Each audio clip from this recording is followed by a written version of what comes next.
Sa pangalan ng Ama at ng Anak at ng Espiritu Santo. Amen. Tahimik ang gabi sa Castel Gandolfo. Walang ibang maririnig kundi ang banayad na pagaspas ng hangin sa mga puno at ang alingawngaw ng bawat hakbang ng Papa habang marahang lumalakad patungo sa maliit na kapilya. Hawak niya ang rosaryo, ngunit ang mga dalangin niya ay walang salita, pawang buntong hininga, panaghoy, at mga tanong na hindi niya masabi kahit sa sarili. Bago tayo magsimula, i-like mo na at mag-subscribe. Dahil may mga bagay dito na kailangan mong malaman bago pa ang iba. Lumuhod siya sa harap ng San Simo Sacramento. Ang kanyang mata ay walang luha, ngunit mabigat ang kanyang puso. Panginoon, bulong niya, bakit tila nawawala ka sa iyong sariling bahay? Nasaan ka sa gitna ng mga awit, sermon, at palakpakan? Kami ba'y naglilingkod sa iyo, o sa sarili naming imahe ng iyo? Lumipas ang mga oras. Tahimik ang mundo, ngunit sa loob ng Papa ay may bagyong hindi matahimik. Siya'y nakatulog sa panalangin, at doon nagsimula ang hindi inaasahang paglalakbay. Biglang, parang may malamig na hangin na dumampi sa kanyang batok. Napadilat siya. Ngunit hindi na siya nasa kapilya. Siya'y nasa isang lugar na hindi niya kilala. Isang malawak na kapatagan. Walang puno. Walang ulap. Walang hangin. Isang disyertong tila walang hanggan.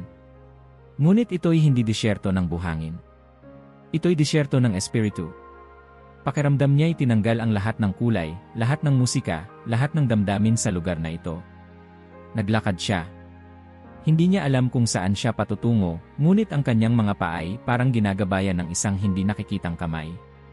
Habang siya'y naglalakad, unti-unting lumitaw ang mga figura mula sa kalayuan. Una, 1-2 hanggang sa naging libo-libo, milyon-milyon. Mga lalakit babae, bata't matanda. Suot nila ang damit ng mga mananampalataya, may mga pastor na may Biblia, mga madre, mga kabataan na galing sa retreat, mga chor na umaawit ng Alleluia, mga debotong nakaluhod na may rosaryo sa kamay. Lahat ay naglalakad sa isang direksyon, tila may isang layunin. Lahat ay may ngiti sa labi at tiwala sa mga mata. May nagbibigayan ng yakap, may nagtataas ng kamay sa panalangin. Ngunit nang tumingin ang Papa gamit ang kanyang panloob na paningin, nanlumo siya. Wala ni isa sa kanila ang buhay sa espiritu. Ang kanilang mga mata, bakante. Ang kanilang mga puso, parang yelo. May galaw, may kanta, may dasal, pero wala ang Diyos.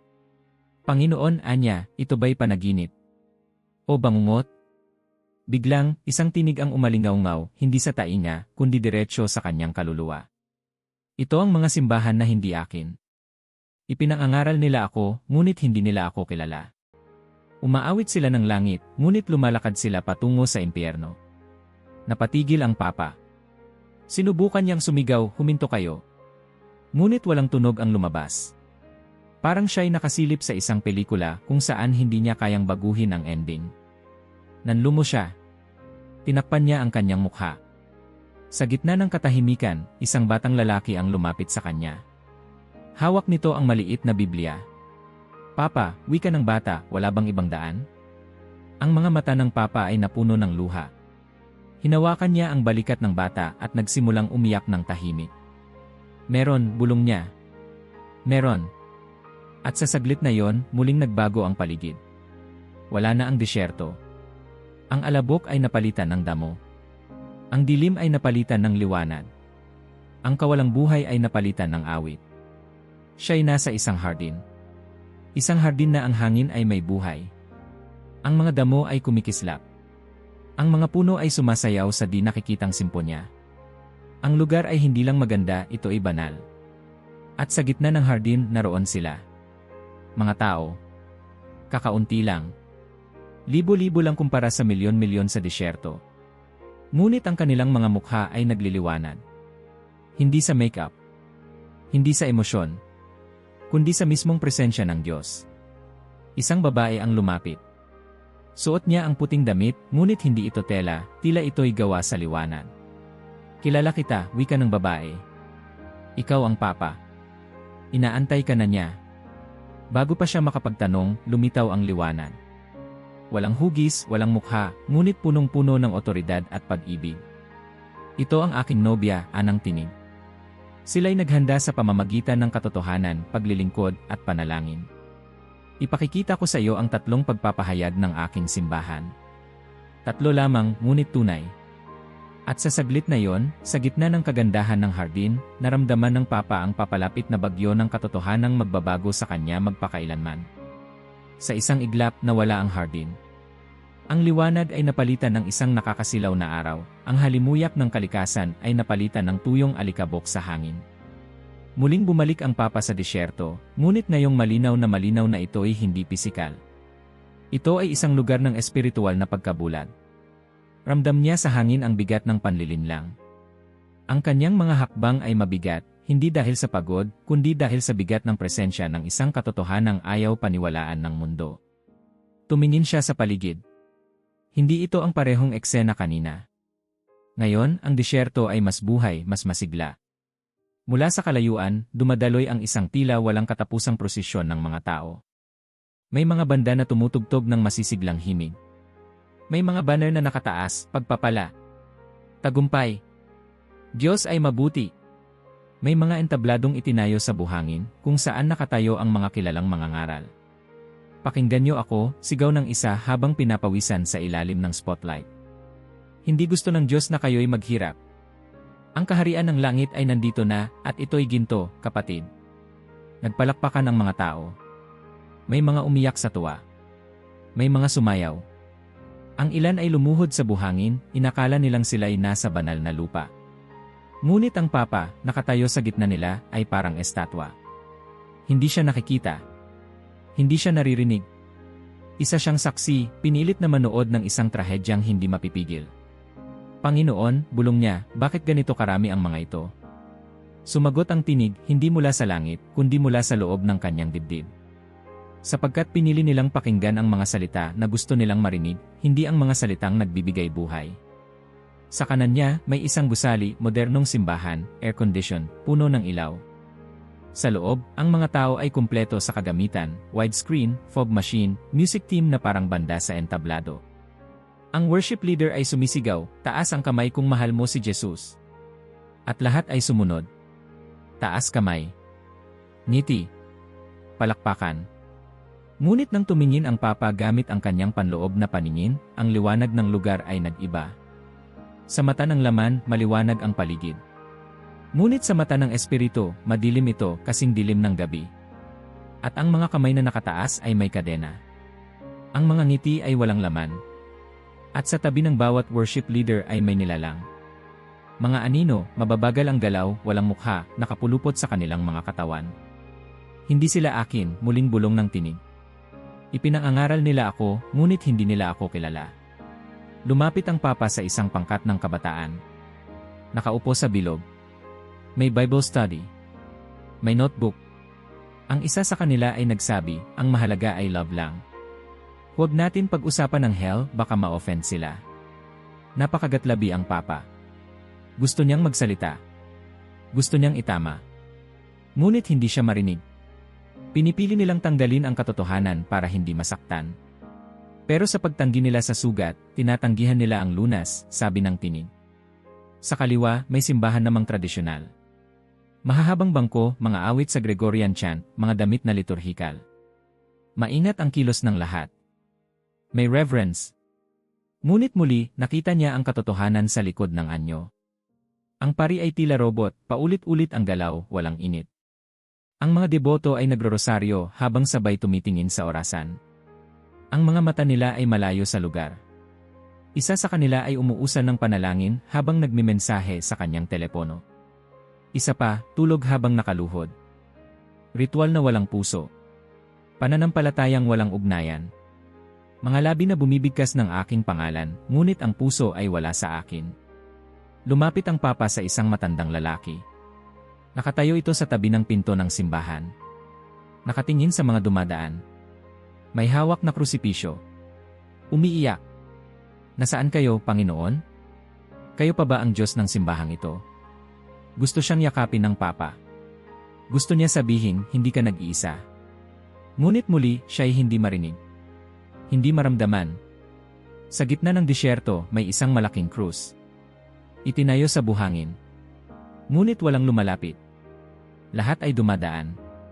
Ang iba, tinitignan ito ng may ngiti, ngunit dumidiretso rin. Wala ni isa ang huminto upang yumuko, manalangin, o yakapin ito. Pinili nilang sundan ang madali. Ngunit ang aking daan ay makitid, at ilan ang nakakasumpong nito. Sa dulo ng disyerto, may mga lagusan. Ang bawat simbahan ay may sariling pintuan. Magagara, magaganda, kumikislap. Ang mga tao'y masiglang pumapasok. Ngunit nang tingnan ng Papa ang kabilang dulo ng mga lagusan, nanlumo siya. Wala roon ang langit, kundi apoy, kadiliman, panaghoy. At ang pinakamasakit, wala ni isa sa mga taong iyon ang may ideya kung saan sila patutungo. Tila mga bulag na pinamumunuan ng bulag. Panginoon, bulong ng Papa, bakit hindi mo sila pigilan? At ang tinig ng Diyos ay lumabas, puno ng lumbay, isang sigaw ng pusong basag.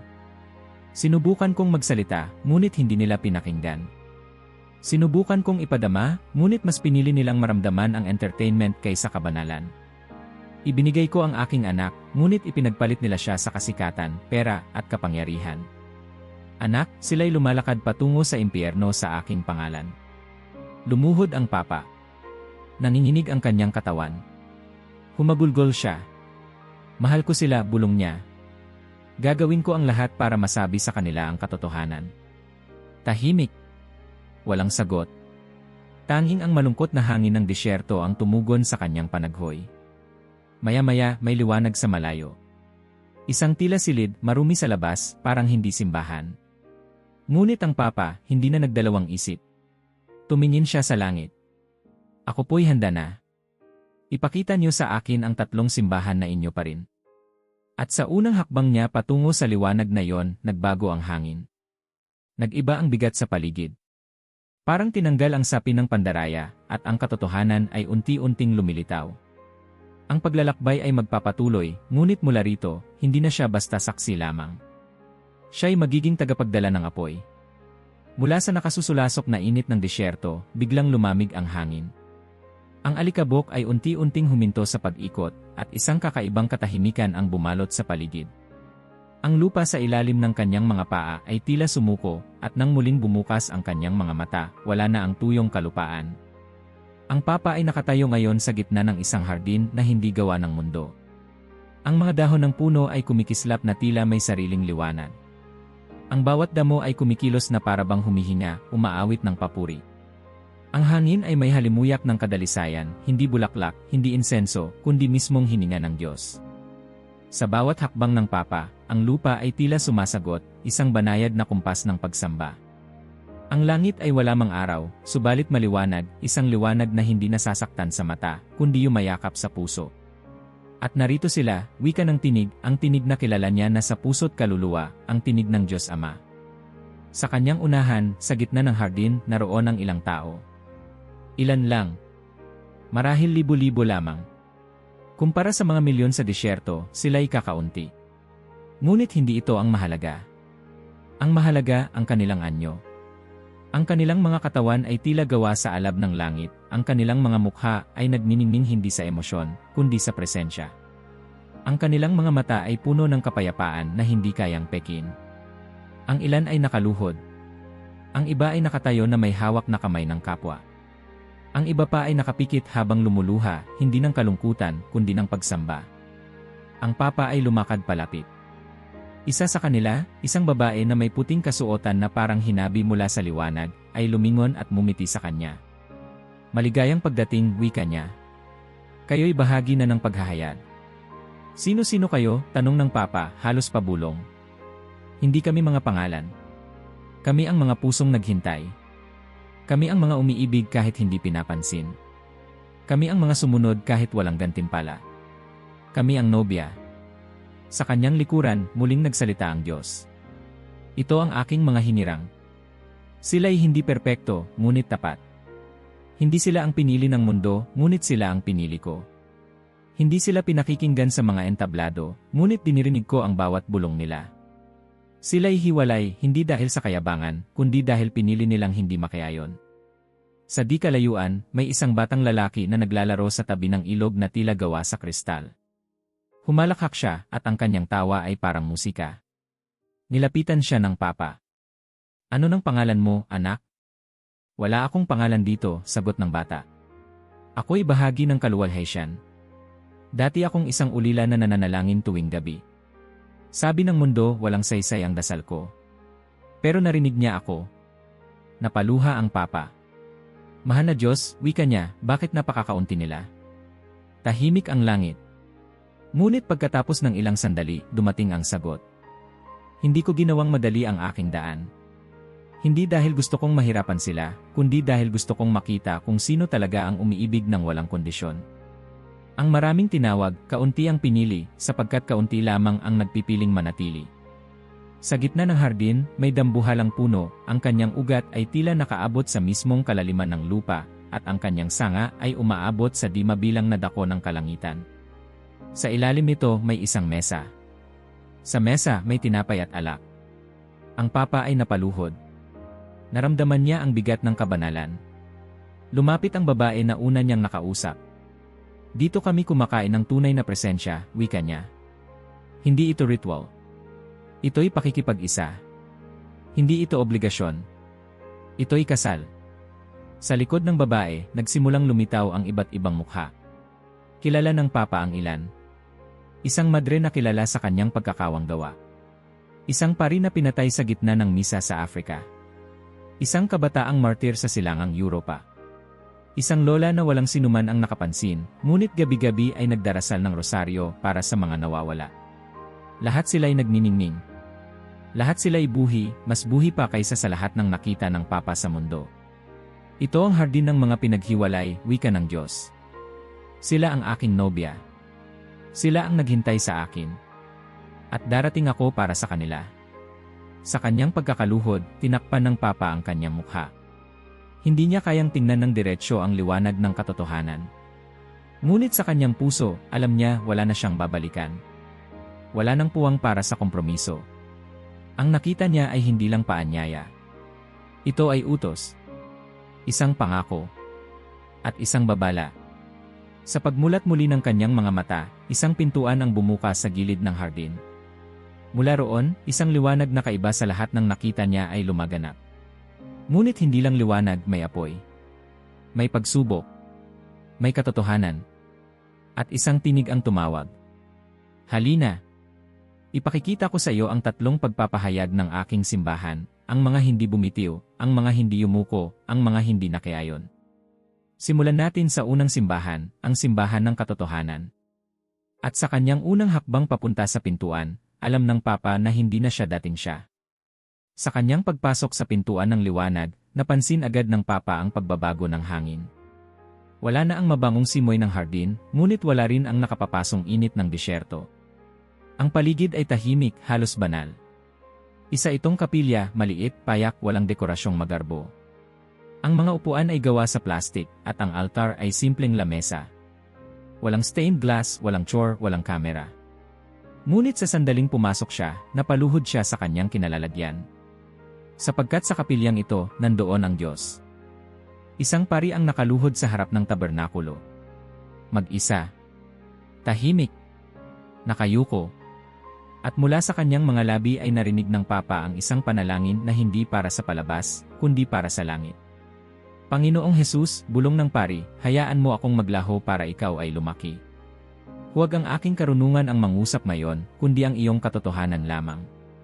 Wasakin mo ang aking pagmamataas, at gamitin mo akong sisidlan lamang ng iyong salita. Napatingin ang papa sa altar. Doon niya nakita ang misa na hindi isang pagtatanghal kundi isang sakripisyo. Habang binabasa ang ebanghelyo, parang lumalabas ang mga salita mula sa mismong puso ng Diyos. Nang magsermon ang pari, hindi ito tungkol sa positivity o mga life tips.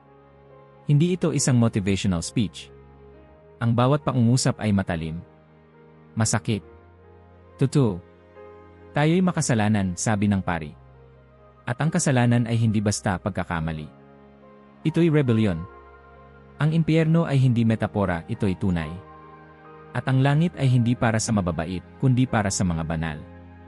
Ang mga tao sa loob ng kapilya ay tahimik. Walang umalma.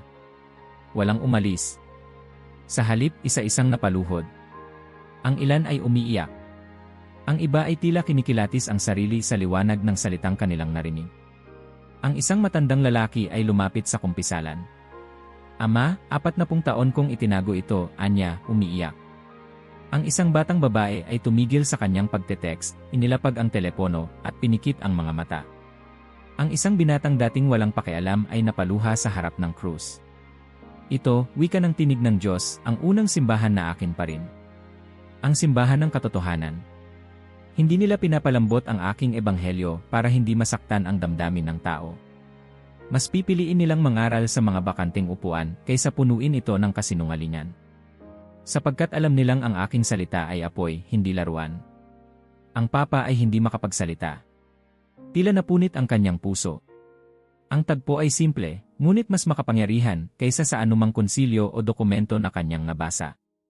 At muling nagbago ang tanawin. Ngayon, siya'y nasa lansangan. Sikip. Marumi. Gabi na. May amoy ng usok at basura. Ngunit sa gitna ng lahat ng ito, may isang ilaw, isang babae na may laylayan ng abito na nanlalambot sa pagod, ngunit matibay ang hakbang. Siya si Madre Helena. May dala siyang mga supot ng pagkain. Kumatok siya sa isang pintuan na yari sa yero. Binuksan ito ng isang matandang babae. Ate Maria, wika ng Madre, may lugaw po kami para sa inyo. At gamot para sa inyo pong ubo. Walang kamera. Walang politiko. Walang donor.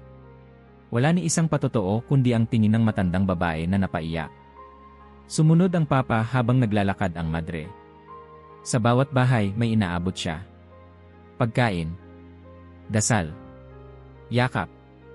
Isang batang palaboy ay napansin niyang nanginginig sa gilid ng kalsada. Inalis niya ang kanyang belo, ibinalot sa bata, at binuhat ito. Panginoon, bulong niya, wala akong sapat.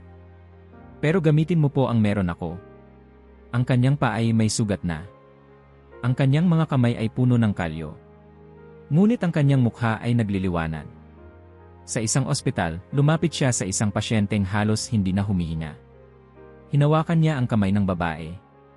Hindi ka nag-iisa, anak, bulong niya. Narito si Jesus. Umiyak ang babae. Tumulo ang luha ng Madre. Wala nang salita. Ito, bulong ng Diyos sa Papa, ang pangalawang simbahan na akin pa rin. Ang simbahan ng paglilingkod. Hindi nila hinahanap ang entablado, ang papuri o gantimpala. Ang kanilang pagsamba ay ginagawa sa putikan, sa lansa ng kahirapan, sa katahimikan ng mga nasasaktan. Hindi ito tungkol sa doktrina lamang, kundi sa awa. Napasigaw ang Papa.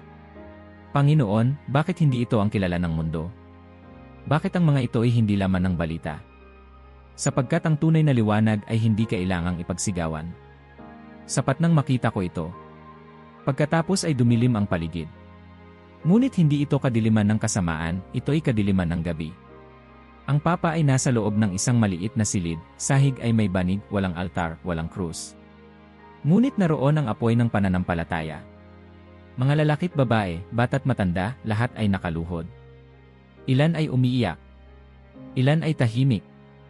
Ilan ay sumisigaw ng Ama namin sa gitna ng luha. Isang batang lalaki ay nagdarasal para sa kanyang ama na adik. Isang binatilyo ay umiiyak para sa kanyang henerasyon. Isang matandang babae ay nakadapa, walang sinasabi kundi ang pangalang Jesus. At sa bawat panalangin, nakita ng Papa ang hindi niya inaasahan, ang mundo ay nagbabago. Isang babae ay nanalangin para sa isang bansang may giyera, at may anghel na lumipad patungo roon. Isang lalaki ay umiyak para sa anak niyang nalulong sa bisyo, at may tanikalang nawasak sa espiritual na dako.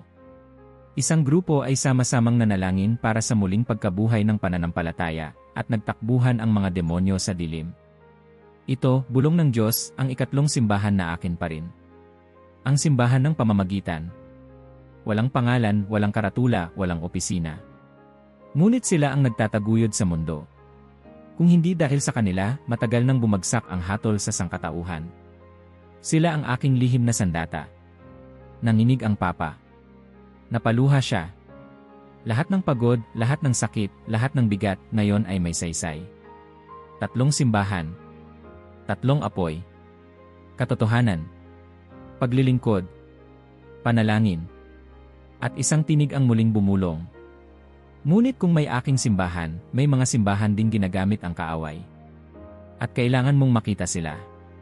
Tumayo ang papa. Pinunasan ang luha. Handa na siyang harapin ang susunod.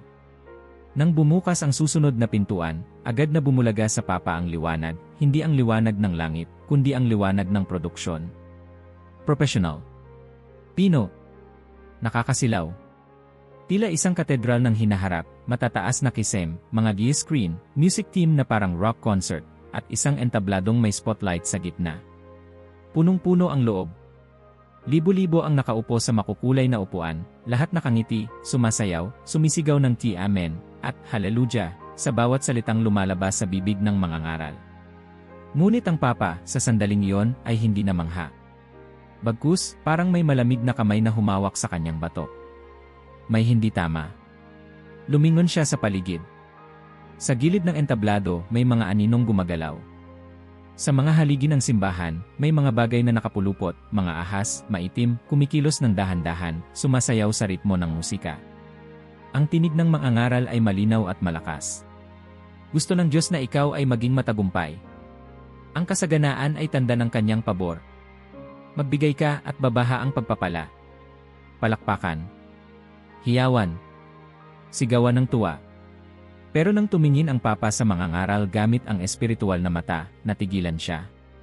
Sa likod ng lalaki ay may isang nilalang, itim ang anyo, walang mata, ngunit may bibig. At ang bawat bulong ng nilalang ay inuulit ng mangangaral sa mikropono. Para siyang puppet, at ang tunay na mangangaral ay ang aninong nasa kanyang likuran. Ito, bulong ng Diyos, ay hindi aking simbahan. Ginagamit nila ang aking pangalan, ngunit hindi ako ang kanilang Panginoon. Napakapit ang papa sa kanyang dibdib. Gusto niyang sumigaw. Gusto niyang itigil ang palabas. Ngunit walang makikinig. Ang mga tao ay nakataas ang kamay, ngunit ang kanilang mga pulso ay may tanikala. Ang kanilang mga mata ay nakatingin sa entablado, ngunit ang kanilang mga kaluluwa ay natutulog. Lumapit ang papa sa gitna ng kongregasyon. Isang babae ang umiiyak. Grabe ang presensya ng Diyos, sigaw niya. Ngunit ang papa ay lumapit at nakita, hindi iyon luha ng pagsamba. Ito ay luha ng pagkakulong. Sa loob, ang babae ay sumisigaw para sa tulong, ngunit ang kanyang bibig ay tinatakan ng kasinungalingan. Sa isang sulok, may isang binatang lalaki. Nakayuko, nagdarasal. Ngunit nang marinig niyang, magbigay ka ng malaki, at lalaki ang iyong biyaya, agad siyang naglabas ng wallet, parang hipnotisado. Nang lumapit ang papa sa altar, nakita niya ang mga ostya. Ngunit hindi ito para sa banal na komunyon. Isa itong ritual. Isang palabas. Ang krus ay naroon, pero balot ng spotlight. Ang Biblia ay bukas, pero binasa lamang ang mga talatang nagbibigay konsolasyon. Panginoon, bulong ng papa, paano ito nangyari? At sa sandaling iyon, nagsalita ang Diyos, hindi na pabulong, kundi buong puwersa ng langit at lupa. Ito ang 5 palatandaan ng mga simbahang hindi ko na kinikilala bilang akin. Una, ipinangangaral nila ang kasaganaan sa halip na ang krus. Tinuturuan nila ang mga tao na ako'y tagapagtustos, hindi tagapagligtas. Ayaw nilang banggitin ang sakit, ang sakripisyo, o ang tunay na pagsunod. Pangalawa, inuuna nila ang aliw kaysa pagbabagong loob. Gusto nila ang saya, hindi ang kabanalan. Pinapalitan nila ang paghati ng pagsisisi ng kasiyahan ng entertainment. Tinanggal nila ang awit ng espiritu at pinalitan ng beat ng mundo. Pangatlo, itinataas nila ang tao kaysa sa akin. Ginawa nilang bituin ang kanilang mga leader. Tinitingala nila ang karisma, hindi kabanalan. Pinapalitan nila ang sabi ng Diyos ng sabi ng pastor. Pang-apat, kinokompromiso nila ang katotohanan upang maging tanggap ng mundo. Binabago nila ang aking salita upang hindi ma-offend ang sinuman. Pinalalambot nila ang aking kautusan upang hindi mawalan ng miyembro. At panlima, pinababayaan nila ang mahihirap habang nagpapayaman sila. Gumagastos sila ng milyon sa liwanag, kamera, at gusali, habang ang mga gutom ay nasa labas lamang ng kanilang pintuan. Ang papa ay lumakad patungo sa gilid ng gusali. Doon may isang pinto. Maliit. Madilim. Binuksan niya ito. At sa loob isang silid na puno ng pera. Tumpok-tumpok. Malinis. Kinandado. At sa mismong gitna nito, nakaupo ang isang figura. Ang parehong nilalang na kanina ay bumubulong sa mangangaral. Ngunit ngayon, nakaharap sa kanya. Hindi ito demonyo na katulad ng karaniwang imahinasyon. Wala itong sungay o buntot. Sa halip ang anyo nito'y pino. Maayos. Malinis. Matalino. Isang mukha na maaaring ipalabas sa telebisyon at pagkatiwalaan. Ngunit ang mga mata ay walang kaluluwa. Kilala mo ako, wika nito. Ako ang espiritu ng Antikristo. At sila'y akin. Bumalikwas ang Papa. Tumakbo palabas ng pinto. Humihingal. Nanginginig. Ang entablado ay patuloy pa rin. Ang musika ay masigla. Ang sermon ay masarap sa tainga. Ngunit ngayon, alam na niya. Alam na niya kung bakit tahimik ang langit. Panginoon, wika ng Papa, halos hindi makagalaw. Ano ang dapat naming gawin?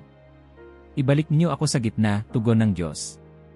Sa inyong mga pulpito, sa inyong pagsamba, sa inyong serbisyo. Sapagkat darating ako. At aking dadalhin ang aking nobya na hindi nadungisan ng sistemang ito. Sa sandaling iyon, ang musika ay tumigil. Ang ilaw ay nawala. Ang mga tao ay nawala. Naiwan ang Papa sa gitna ng entablado. Isang krus na walang katawan. Isang mikropono na walang tinig. Isang simbahan na walang Diyos. Tumayo siya. Tahimik. Mabigat ang puso. Ngunit determinado. Ang susunod na tanawin ay hindi vision, ito na ang katotohanan. At ang kanyang tinig sa wakas ay dapat marinig. Tahimik ang entablado. Wala ng musika. Wala ng palakpakan. Wala ng ilaw. Isang madilim na gusali ang iniwan ng bisitang espiritual. Ang Papa ay nakatayo sa gitna nito, nangangalog ang tuhod, nakatingin sa krus na wala ng laman. Wala na roon ang katawan ni Kristo, parang matagal na itong nilisan. At doon niya ito narinig. Hindi kulog. Hindi trompeta. Hindi apoy. Kundi panaghoy. Isang tinig, hindi ng galit, kundi ng puso na basag. Isang iyak, hindi ng paghuhusga, kundi ng isang minamahal na iniwan. Ang Diyos ay umiiyak. Nasaan, bulong ng tinig, ang pag-ibig na ibinigay mo sa akin noong una mong naniwala. Tahimik ang paligid. Tanging ang tinig ng Diyos ang umuugong sa kaluluwa ng Papa. Nasaan ang apoy ng unang komunyon mo? Nasaan ang luha ng unang kumpisal mo? Nasaan ang kabog ng dibdib mo noon na naramdaman mong ako ay buhi sa altar? Ang Papa ay napaluhod. Tinakpan ang mukha ng kanyang mga palad. Patawad, wika niya, patawad sa lahat ng hindi ko nasabi. Patawad sa katahimikan namin. Patawad sa pagpapalit ng katotohanan ng iyong salita para sa pagtanggap ng mundo. Muling nagsalita ang tinig. Mahina, ngunit masakit. Ikaw ba ay nasa hardin o nasa disyerto? Napasinghap ang Papa. Hindi na ito tanong para sa mga simbahan. Hindi para sa ibang tao. Ito ay tanong para sa kanya. Nasa hardin ka ba, kung saan may presensya, may katapatan, may kababaang loob? O nasa disyerto ka, kung saan may aktibidad, may ritual, may palabas ngunit ako ay wala? Tumayo ang Papa. Dahan-dahan. Lumapit sa dulo ng entablado. Mula roon, muli niyang nakita ang dalawang tanawin. Sa kaliwa, ang disyerto. Marami. Masigla. Ngunit hungkad. Sa kanan, ang hardin. Tahimik. Payapa. Puro. Ngunit kaunti. At sa gitna, ang mundo. Isang lupaing naghihintay ng desisyon. At ikaw, mambabasa, nakatayo roon ngayon. Ang Papa ay tumingin diretsyo sa iyo, tila nilalampasan ang espasyo at oras. Huwag mong tanungin kung anong pangalan ng simbahan mo, wika niya. Tanungin mo, naroroon ba ang Diyos? Hindi sa pangalan, kundi sa presensya. Hindi sa liturhiya, kundi sa espiritu. Ang tanong ay hindi kung nagsisimba ka tuwing linggo. Ang tanong ay, kinikilala ba ng Diyos ang simbahan na pinupuntahan mo bilang kanyang tahanan? Ang tinig ng Diyos ay muling bumigkas.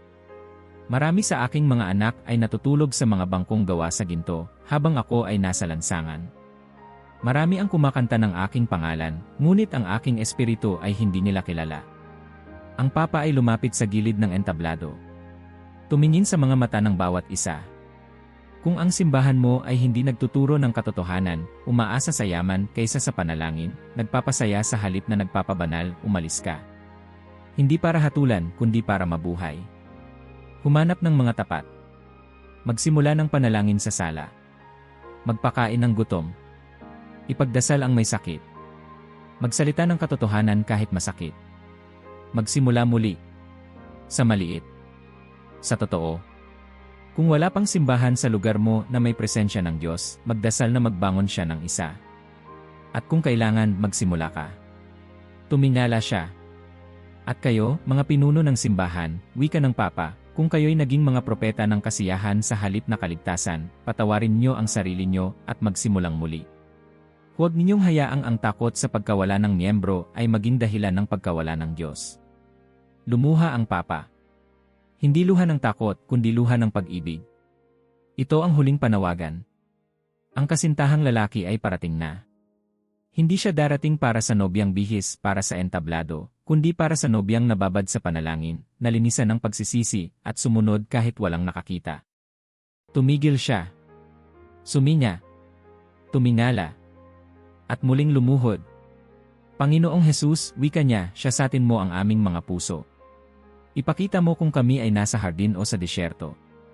Gisingin mo kami kung kami ay natutulog sa mga bangko ng huwad na kapanatagan. Palitan mo ang aming mga kanta ng pagsamba sa awit ng pagbabalik loob. Tulungan mo kaming hanapin ka, hindi lamang ang iyong pagpapala. Tulungan mo kaming tumindig, hindi para ipagtanggol ang relihiyon, kundi para itaguyod ang iyong presensya. Tulungan mo kaming maging simbahan na iyo talaga. Tahimik ang langit. Ngunit sa katahimikan, naroon ang kapayapaan. At ang Papa, sa huling sandali ng kanyang homilya, ay hindi na nagsalita pa. Dahil ang katahimikan ng isang pusong totoo ay mas malakas pa sa sermon ng isang taong wala ang Diyos.